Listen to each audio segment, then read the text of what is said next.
delve into the 3D optical illusion of protrusion. I typically use 5 colors. Due to my dry erase board, I'm going to have a hard time showing the white that I use, but I'm going to tell you what I'm doing and when I'm doing it. So the first step that I do is I take my seam color, which is my darkest color. So I'm going to come in and I'm going to mark where my nipple belongs, okay?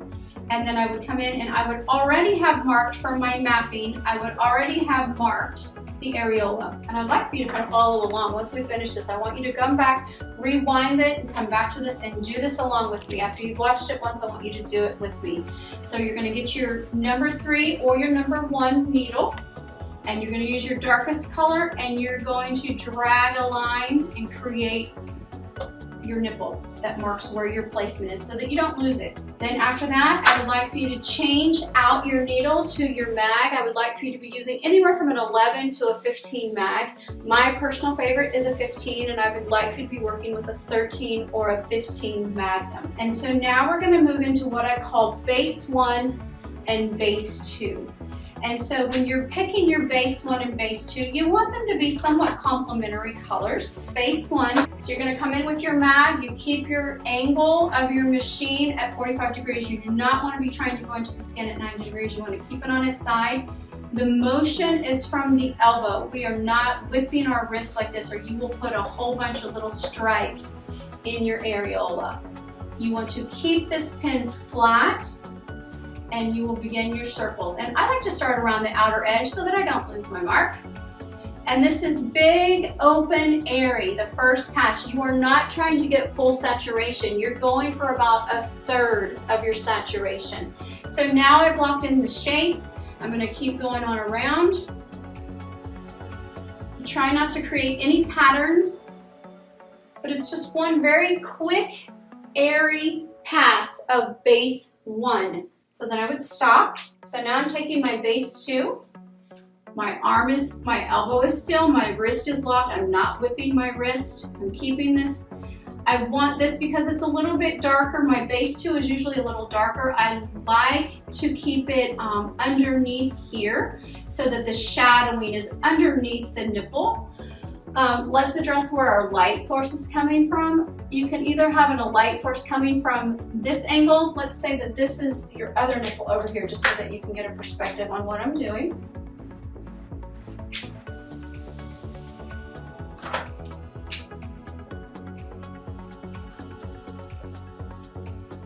So you can have your light source either coming from this direction, or you can also have your light source coming from this direction, straight down. I am not a big advocate of light coming from this way and this way, even though that is really how the light would hit a person. This would not be here. The light would both be coming from this way. However, when you apply this to the breast and to the nipples, I have found when the light hits this way, it makes the nipples start to look like they're looking this way. They start to they look like eyeballs, and they look this way. So I have found, for me and my personal preference, is that I prefer to either do my light source from this way and my light source from this way so that everything is in opposition, or my light source is both coming from straight down, okay? So now moving back on to base 2. Movement is from the elbow. You're not lifting your needle. You then begin to emphasize the darkest part because the light is coming from here. It's the nipple. If this was really protruding, you would have a shadow under here. So that's what we're creating right now, is a little shadow under here. So we want to concentrate that darker color under here.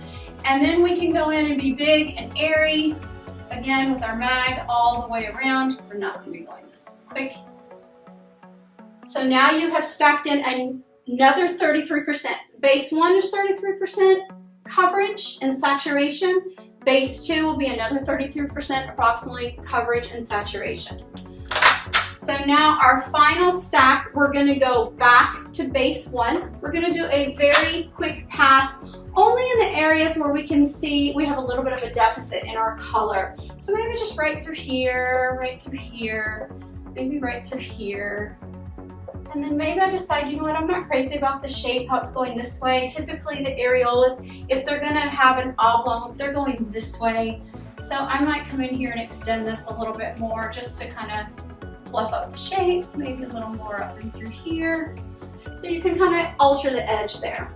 We have stacked our colors. This creates a beautiful depth to the base areola. If you only use one color, it's going to look very, very flat. So the fact that we have stacked very lightly 3 different colors is going to give us a lot of depth to it.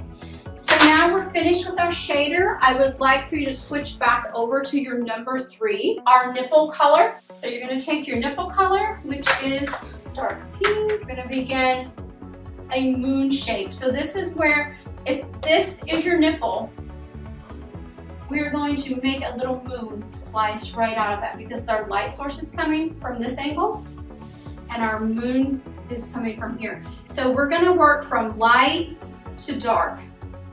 So I'm going to come in right through here with my color, and I'm going to use stippling in the beginning. I feel like it's the safest for new people to be able to have control of how much color depth is in there. So you can stipple in a little bit of color, and then you can stipple in your darkest, your seam color. You can go in here and enhance that a little bit just through the bottom. I would not enhance it to the top. You want this lower part, everything to be darker on the lower. And then you can even stipple in just a little bit of that just at the very inner part of the crescent. I'm going to start going from lighter, lighter, lighter all the way in. And so I call this stippling. It's also called pointillism, but what it is dot, dot, dot in the skin. So I'm going to start making this a little bit lighter through here. Maybe even use my lighter color up around this edge. Okay. And so now I'm finished with this. I kind of see like, maybe I need a little more through this center part of my moon shape. So I can just come back in here and gradually add a few more dots of pointillism. That is why I like the stippling and the pointillism, is because you have a lot of control. You can add it exactly where you need it. For those artists that are advanced with this, there's absolutely nothing wrong with using your nipple color and doing what we call as a whip shading, where you're going up. You need to start here because it will be your darkest and whip shade up, but that is a more advanced technique. You don't have as much control over it. So I would like to encourage everyone who's new to start with this at least until you become very comfortable with this technique. I would even still add a little more of the dark, just a little bit, maybe just gradually, so that we're creating a gradual fade of color, like that. And so now we would come in with our white, which is our highlight color. Can't really show you the white on the board, so I'm going to show you with a yellow will be my highlight. So because the skin is already light here, you're going to look like you have some white in there already, but a true white will really make this pop. So you'll make sure that you have cleaned out your needle really, really well so that you don't make your white dirty. Or you're probably better off to even have an extra number 3 on your tray that you only use for white, so that you're not having to constantly clean your needle and dip back. So get your number 3 that's clean, and you're going to take your white, and we're going to do just a few dots, maybe 6 or 7 dots right in the middle there. And you can do pointillism with that. And then I want you to drag a line. And when I say drag a line, it means I want you to commit to it. When you're putting that needle in the skin, you are leaving it in the skin and you are going to drag it and draw it. You're not pushing a line, you're not stippling a line, you're not doing circles. You literally, when I say drag a line, I want you to drag it. And I want your needle to be at 90 degrees in the skin. If you're at an angle, your line is going to be very wide and migrated. It's going to shoot that pigment under the skin. It's going to migrate it. If you will enter the skin for the dragging the line straight on or at 90 degrees, you will have a nice crisp line versus a migration. Okay, so now we're going to enter the skin straight on. We're going to acknowledge our light source that has hit the top of this. So this will be all of our sun right there. That will then help that to pop. Okay, so then I would switch back over to my other number 3 that I can start using my darker seam color. And we're going to start building what are called Montgomery glands. The little bumps on the areolas are called Montgomery glands. And so you do not want to come in and circle. Let's say that this is where we want to bump. It's going to be right here in this area. We do not want to circle that entire bump like this because it's going to start to look like a donut or something edible. So we don't want to do that. What we want to do is recognize our light source. And so if this is our bump, we want to create some shadowing with pointillism underneath, only under the bottom, and I like to refer to that as a horseshoe, or it's a cup. Pretend that you are catching the light in this little cup. So you create your little cups, and they always need to face the light. If you do it this way, your shadow is on the wrong side. You can't catch your light because your cup is facing the wrong direction. So make sure that you're always filling your cup with light, and that's how I remember which angle my light's coming from. So let's go in and use some of the voids that we have. Like if you can see here, I see a void here, I see a void here. It's a little bit of a void here, maybe one there. Just anywhere you feel like there's maybe not quite enough color, we're gonna make those into a Montgomery plan. So we're gonna go, here's one, we're gonna go dot, dot, dot, dot. We're catching that light. Here we're gonna go dot, dot, dot, dot, dot, dot, catching the light.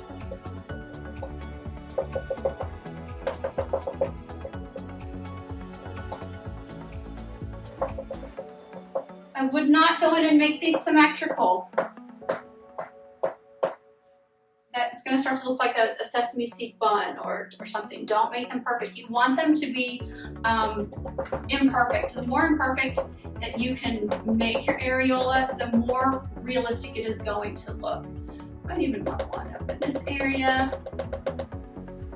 Okay, so you start to have your Montgomery glands, and now you can address the wrinkles around and the constriction of that nipple, which really helps the nipple to look as though it is 3D. I myself, when I first started doing wrinkles, it was like, here is my nipple.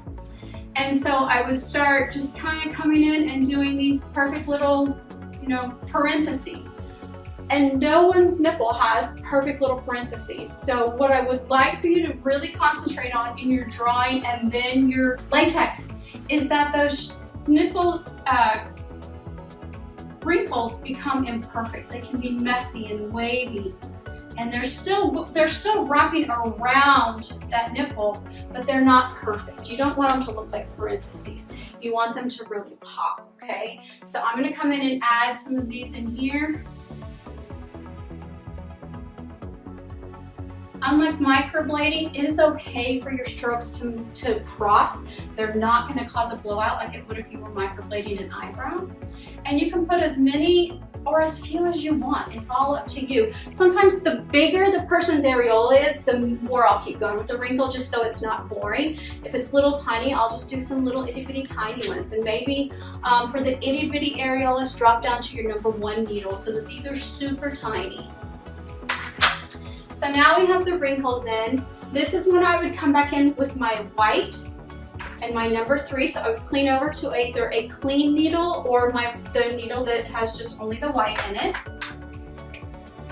And so now you're gonna fill your little horseshoes or your cups. You're gonna fill them with light. We're gonna use pointillism to fill them so that it's soft.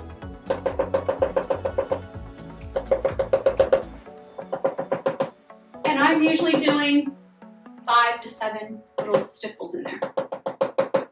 So now you have some light in your bumps, and now you will want to add some highlights around, add the light hitting your wrinkles as well, because as a nipple that is constricted, it's actually all these little, it's almost like you've scrunched it together, you've ruched it together. The light is hitting some and a shadow is hitting some. So we've already created the depth of it. Now we need to create the higher parts where the light is hitting it. So we'll come in and hug just right up next to these where the light strokes go, okay? And that will really make these pop and stand out. This is my favorite part to the wrinkles, is please don't forget the white. It's just really what brings all this to life.